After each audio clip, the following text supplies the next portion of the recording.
Flutter or Kotlin Multiplatform. In 2026, cross-platform frameworks definitely one of the considerations for mobile app development due to its write once, run anywhere capability. Now, we know that we need cross-platform frameworks, but should we go for Flutter or Kotlin Multiplatform? Today, we are cutting through the hype to figure out which one actually deserves your time and your codebase. Before we talk performance or features, you have to understand the fundamental philosophical difference between these two. Flutter brings its own rendering engine, called Impeller. It draws every single pixel on the screen itself. A button in Flutter isn't a native iOS button. It's a picture of a button that behaves exactly like the real thing.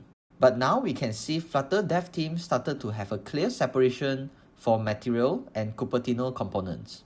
While on the other hand, Kotlin Multiplatform takes the opposite approach. KMP allows you to write your data layer, networking, and business logic once in Kotlin and compile it into a native library for iOS frameworks and Android. You still typically write the UI natively using SwiftUI for iOS and Jetpack Compose for Android. Start with developer experience and language. Flutter uses Dart. If you know Java or JavaScript, you will learn Dart in a weekend. It's safe, sound, and optimized for UI creation.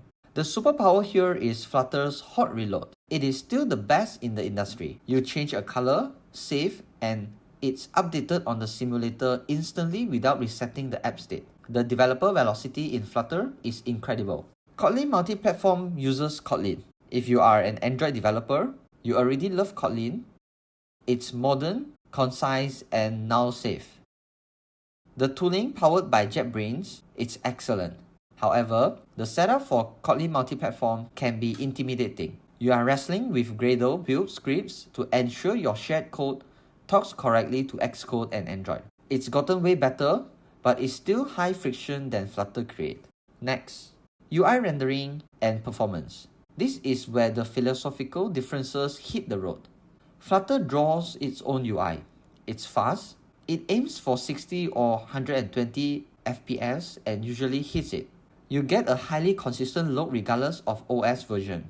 While Kotlin Multiplatform builds the UI natively, so the UI performance is perfect compared to Flutter. Next, multi-platform reach. Flutter supports iOS, Android, web, Windows, macOS, Linux, and embedded devices, while Kotlin Multiplatform focuses on iOS and Android. Desktop support exists, but still evolving. Flutter considered to have a wider reach compared to KMP. So who wins in 2026? I would say neither. It depends entirely on your team and your goals. In my opinion, choose Flutter if you are building a new application from scratch. Choose Kotlin Multiplatform if you already have an existing Android or iOS app and want to slowly migrate to shared code without a rewrite. Share your thoughts in the comment section below. Don't forget to like the video and subscribe to our channel. See you in the next video.